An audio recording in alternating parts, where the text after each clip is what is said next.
Welcome back, everyone, to the Bears Drop of Plays YouTube channel. Today is Saturday, October 26th.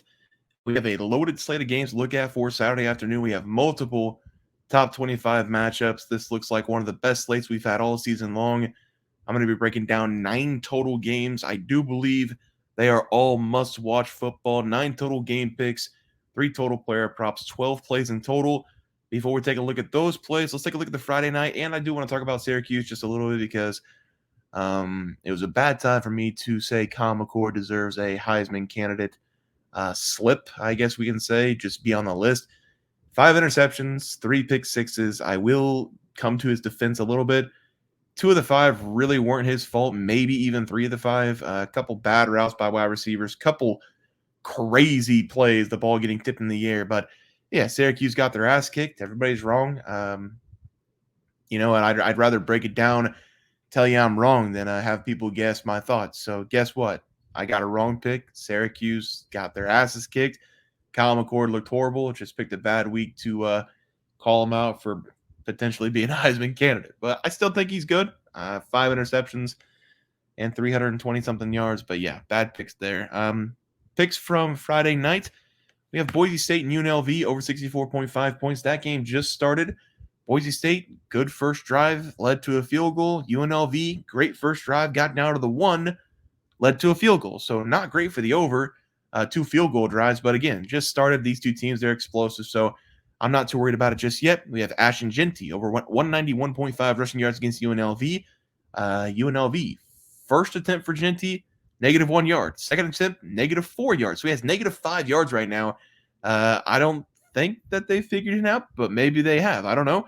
Then we have Connor Montague, overnight 89.5 rushing yards against USC. So all those plays still going right now. USC game has not started yet. 79-62 now year to date. 17 above 500. We're going to try to rapid fire through these today. We got a lot to talk about. We're going to start with Nebraska going on the road against Ohio State. Nebraska, they were a fun team this season, but the fun is over. This is still the same Nebraska team, even though I thought the quarterback, Ariola, was going to be make them much better this season. That's just not the case. Doesn't matter how much you dress like Patrick Mahomes, look like Patrick Mahomes, hair looks like Patrick Mahomes, you celebrate like Patrick Mahomes, you're not Patrick Mahomes. This Nebraska offense has looked horrible over the last couple of weeks. They finally got the biggest test of the season going up against Indiana. They failed that test.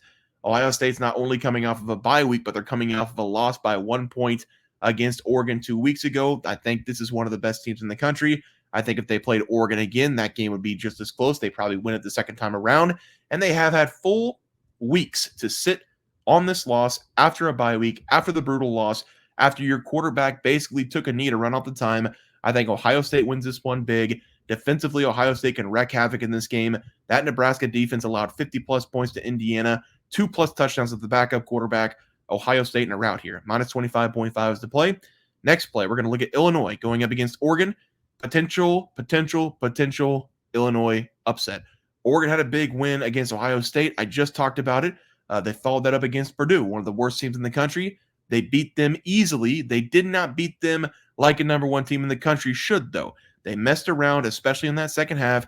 This is a team who does not cover spreads as big favorites. They did it last week against Purdue because Purdue does not have a heartbeat. But historically, Oregon, as a big favorite, they always mess around, especially in that fourth quarter with Michigan State this season. They basically dominated that entire game, then a dumb field goal by Michigan State to cover the spread late in that game. In this game, I'm going to call for maybe an upset. I think Illinois is a very good team. I love the quarterback play of Altmaier. I do think Illinois has been battle-tested. They've gone up against Penn State. They gave them a run for their money in the first 3 quarters of that game. I think we're getting a little bit too many points in this one. I'm going to take Illinois plus 21.5. I think they could potentially upset the Ducks here. This is just an Oregon team who feels like they might drop a game. I don't know if this is the number 1 team in the country. It says they're the number 1 team in the country. They're just not playing like the number 1 team in the country. I think Illinois gives them a run for their money.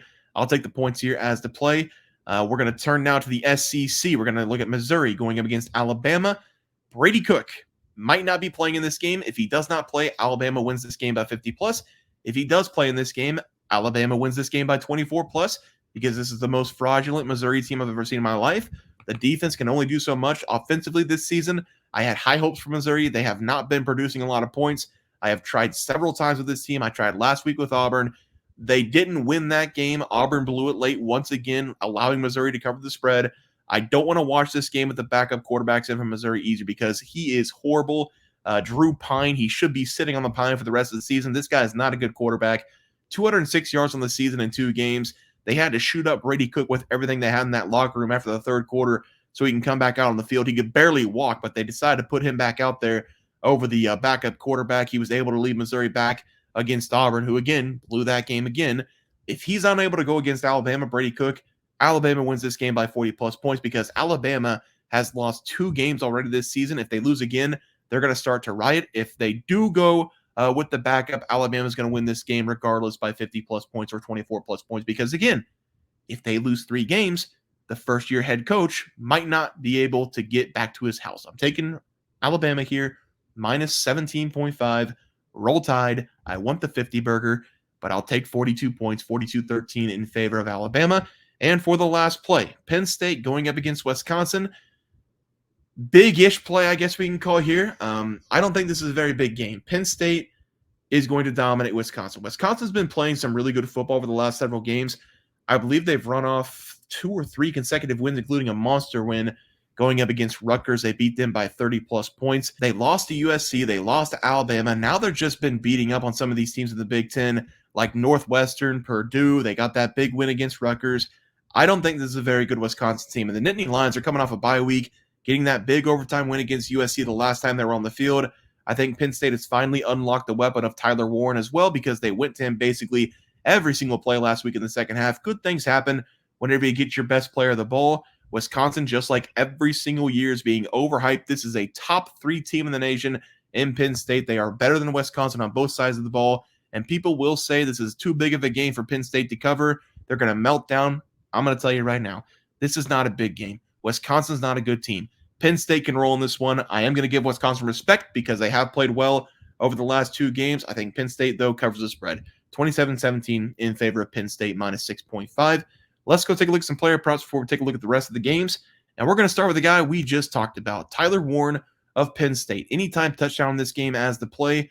I just talked about this game. I do think Penn State's going to find a way to win. They're going to find a way to cover this game as well. I think Wisconsin's getting way too much love in the sports books. I think the defense does have a lot of flaws in it. And last week for Penn State, going up against USC, they needed a spark. Tyler Warren not only supplied the match, he lit the match, he set the fire, and then he pissed all over the Trojans on the way out. 17 catches, 224 yards, a touchdown. He had multiple beautiful grabs in the second half. He had a couple rushing plays. He took a snap at center. This is not only a player performing at his peak ability, but this was also very good coaching from Penn State, finding a way to get this guy the ball. Wisconsin this season, they do give up a lot of yards on the ground. They haven't given up a ton of yards through the air, but Penn State in the red zone, they're going to find a way to get their best player the ball again in this one. He has scored a touchdown in 5 of the first 6 games of the season for the Nittany Lions. So I'm going to take him here to score another touchdown, over 0.5 touchdowns as the play. I was looking at it earlier. It looked like minus 105. For the next play today, we're going to be taking a look at Riley Leonard, Notre Dame going up against Navy. We're going to take the over 180.5 passing yards as the play. I love Navy this season.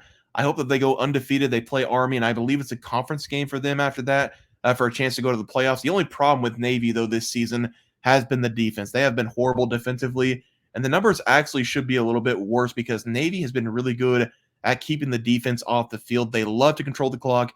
They love to run the triple option and try to keep the defense off the field. But in this game, going up against Notre Dame, every time Notre Dame touches the ball, I think the Irish are going to score a touchdown. Riley Leonard has been a little bit better over the last couple games, going over 200-plus yards for the last 5. Navy has been giving up a ton of yards on the season, over 400-plus yards per game.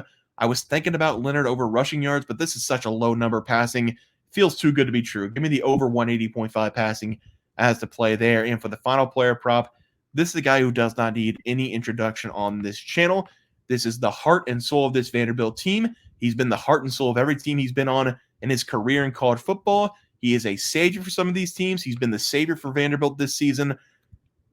This is a top 25 team in the nation, Vanderbilt. You can't talk about SEC football without Vanderbilt coming out of your mouth because Diego Pavia is that guy. I'm taking him here over 40.5 rushing yards going up against the Texas Longhorns, who are probably going to be a little bit pissed off that they got their ass kicked by Georgia. I do think we're going to see Diego Pavia use his legs a lot because I do think Texas is going to have their ears pinned back trying to get to the quarterback, and then Diego Pavia just slips on through gets 5 or 6 yards every single time he touches the ball. He does have to try to limit the sacks in this game because the only negative thing about college rushing props for quarterbacks is that whenever they take a sack, it negates their rushing yards, which I think is a really dumb rule, but it is what it is. I love the number over 40.5 yards, though, for this one. This is one of the most electric players in college football. I'll take him here as my last player prop. Over 40.5 rushing yards as the play. Let's go over to the recap graphic. 5 more games break down. We're going to start Notre Dame going up against Navy. I would absolutely love to take Navy in this game. If Navy and Army win out, I believe that they do play in a conference game, then the selection committee would pick. Then we would get the Army-Navy game, but one of those teams would go to the playoffs. The problem with taking Navy in this spot is every time people think Navy can give Notre Dame a run for their money, they kind of flop. Navy has developed a forward pass this season, just like Army. I do think they're going to be a little bit better in this game against Notre Dame than past games. I would side with them plus 13 if you needed a side, but for the play, we're going to take the over 50.5 points. I think Navy will be able to score some points against Notre Dame, whether they fool them with the triple option or they open it up with the passing game. And I know that Notre Dame is going to be able to score some points. They should be able to score 30 plus, even 40 plus points in this game because Navy defensively this season, they're not good. They haven't been winning games defensively. It's been the offense taking the charge. It's going to be a lot different whenever Notre Dame touches the ball than all these other teams. I think Navy's going to give up a lot of points. I'm going to take the over 50.5 points as the play. For the next play, we have a big game in the Big 12. BYU going on the road to face off against UCF. BYU last week had the scare going up against Oklahoma State. They should have lost that game going up against the Cowboys, but luckily for them, Alex Bowman came in to save the day. They were getting torn apart with big plays and read option plays from the backup quarterback. He made BYU look like one of the worst teams in the conference defensively. It was the heroics, though, by the quarterback of BYU, Jake Ratzliff, who led a touchdown drive, 75 yards, under a minute. They were able to score a touchdown, less than 10 seconds left on the clock. BYU had their scare spot last week. This is going to be the nightmare spot. I'm taking UCF on the money line, win this game outright. There's really no reason for Central Florida to be the favorite in this game. They lost to Colorado by a couple touchdowns. I don't think Colorado's that good. I know they're better than last year, but this line is telling us something. It's telling us to take Central Florida minus 2.5. I'm going to just take them on the money line. I think BYU's been the better overall team all season long. Line just doesn't make any sense. I think all the sucker picks are going to be BYU plus 2.5. All the public picks are going to be BYU plus 2.5. It stinks. It stinks to high heaven. Give me UCF here, money line as the play. Next play, LSU going up against Texas A&M. This probably should have been on the bigger plays, on the graphic plays, but I don't necessarily love either side. I don't have a really good read on it. I don't like Texas A&M. I've been that way since the start of the season. I think they have a really good defense. They dominated Missouri in that game. They played against Missouri when we were on Missouri, but I just don't see anything special with this team. And they're only getting a point at home going up against LSU. I expect this line to be like minus 3.5 for Texas A&M. I know LSU is a very good team, but this is close to a pick 'em. LSU's been beaten up a little bit defensively, but Garrett Nussmeier, he continues to be one of the best quarterbacks in the country. And Texas A&M, they don't necessarily have that good arm underneath center like Garrett Nussmeier. I'm going to trust Garrett Nussmeier here. I've done it in back-to-back weeks going up against Ole Miss and Arkansas. He has not disappointed me yet, covering the spread in both of those games. I like what the LSU Tigers have been doing. They are making their case for the playoffs, and they win this game, they might even stamp their ticket into the playoffs. It's kind of a loser leaves town game. Winner, big chance to get in the playoffs. Loser, very slim chance to get in the playoffs down the road. I'll side with the Tigers here on the money line as the play. Next up, we have Kansas going up against Kansas State, and Kansas State historically at home at night going up against the Jayhawks. They do not lose football games. I do live in Kansas. This is a massive rivalry game for everybody. It's more of a rivalry game in basketball because the Jayhawks basketball team has been so good over the last several years, and Kansas State's starting to get up to that standard. But this is where all those basketball fans of Kansas State gets back at the Jayhawks basketball fans because their football teams usually top tier. Our football team is usually a dumpster fire, and it's the same this year. Kansas, this team, they're not good. I love the head coach Leipold. He's got MAC blood in him. He's coming over from Buffalo in the MAC. I think he's a good coach, but Kansas State at home at night in an electric environment in a rivalry game, they're going to dominate Kansas at this spot. We're going to see great quarterback play from Avery Johnson. We should see very good defensive play as well. Electric environment. They're going to be rowdy. Kansas State minus 9.5 going up against a Jayhawks team who has not looked good this season. And last but not least, Texas going up against Vanderbilt. I'm going to take the points. Vanderbilt, because I do think they deserve our respect. I'm going to give them their respect in this game, plus 18.5. There is less than a 1% chance that anybody thought Vanderbilt was going to be a top 25 team this season. Here they are, top 25, going up against Texas, who just lost to Georgia. Texas might not be back. They panicked a little bit in that game against Georgia. Went from Quinn Ewers to Manning, back to Quinn Ewers at halftime. The defense didn't look great. Offensively, it's horrible. I don't know. This Vanderbilt team, they've got a Diego Pavia on their side. First-time watchers would not know this, but long-time viewers know that on this channel, we know the name Diego Pavia. We give him his flowers. We give him his respect. This is a winner. This is a leader. And this is a man that you want in your corner. How about Vanderbilt outright? How about Vanderbilt outright against the Longhorns? Sounds pretty good to me. Unfortunately, I'm not strong enough. I will not take them on the money line. I will take the points, though. 18.5. Shout out Diego Pavia. Love everything about him. Let's go over to all the plays now. Ohio State, minus 25.5. Route, over 50.5. Notre Dame and Navy. Illinois, plus 21.5. Too many points in that one. UCF outright. I think everybody's going to be on BYU. Alabama, minus 17.5. Hopefully, Brady Cook does not play. That'll be a route. Vanderbilt, plus 18.5 against Texas. Penn State, minus 6.5 against Wisconsin team I don't think is very good. LSU on the money line. Kansas State, minus 9.5. At night, at home, electric environment, rivalry game. Kansas State big. Tyler Warren, anytime touchdown against Wisconsin.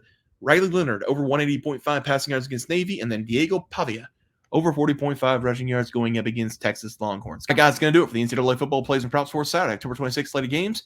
If you guys enjoyed the content, please share, drop a like on this video, and subscribe to the channel below. See you guys next video, and thanks for watching.